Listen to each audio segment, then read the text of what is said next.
ধ্বংসাত্মক বিক্ষোভের পর ধীরে ধীরে স্বাভাবিক হতে শুরু করেছে ইরানের জনজীবন। টানা 2 সপ্তাহের অস্থিরতা কাটিয়ে রাজধানী তেহরান সহ বিভিন্ন শহরের রাস্তায় আবারও ফিরছে গাড়ির চলাচল। কর্মব্যস্ত মানুষ ছুটছে নিজ নিজ কাজে, খুলতে শুরু করেছে দোকানপাট, বাজারে ফিরছে বেচাকেনার চেনা দৃশ্য। ইরানের নাগরিকরা জানিয়েছেন, দীর্ঘদিনের বিক্ষোভের পর গত সোমবার থেকে পরিস্থিতি কিছুটা শান্ত হয়েছে। তবে ইন্টারনেট সংযোগ বিচ্ছিন্ন থাকায় এখনও যোগাযোগ ব্যবস্থায় বড় ধরনের ভোগান্তি দেখা দিচ্ছে।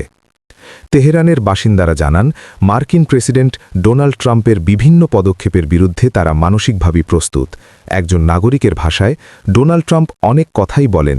তিনি মনে করেন ইরানের জনগণকে দমিয়ে রাখা যাবে, কিন্তু সেটাই তার ভুল। আমরা নিজেদের শক্তিতেই তার চাপ মোকাবিলা করব। ইন্টারনেট বন্ধ থাকায় বিক্ষোভে প্রকৃত হতাহতের সংখ্যা নিয়ে এখনও স্পষ্ট তথ্য পাওয়া যায়নি। তবে নরওয়ে ভিত্তিক একটি মানবাধিকার সংস্থার দাবি, এই সংঘর্ষে নিহতের সংখ্যা ৩,৪০০-এরও বেশি। এদিকে বিক্ষোভকারীদের বিরুদ্ধে মৃত্যুদণ্ড কার্যকর না করার ইরানের সিদ্ধান্তকে ইতিবাচক হিসেবে দেখছেন মার্কিন প্রেসিডেন্ট ডোনাল্ড ট্রাম্প। ইরানের রাষ্ট্রীয় টেলিভিশনে দেওয়া বক্তব্যে দেশটির প্রতিরক্ষামন্ত্রী আজিজ নাসির জানান, দেশ জুড়ে সন্ত্রাস ও অস্থিরতা দমনে সর্বোচ্চ শক্তি প্রয়োগ করা হচ্ছে। অন্যদিকে ইরানের পররাষ্ট্রমন্ত্রী আব্বাস আরাকচি জাতিসংঘের মহাসচিব আন্তোনিও গুতেরেসকে পাঠানো এক চিঠিতে অভিযোগ করেছেন, ইরানের অভ্যন্তরীণ বিক্ষোভের পেছনে যুক্তরাষ্ট্র ও ইসরায়েলের প্রত্যক্ষ ভূমিকা রয়েছে।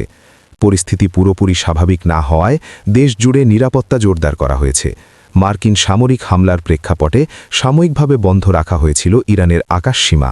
পরে তা পুনরায় চালু হলে বিমান চলাচল স্বাভাবিক হয়।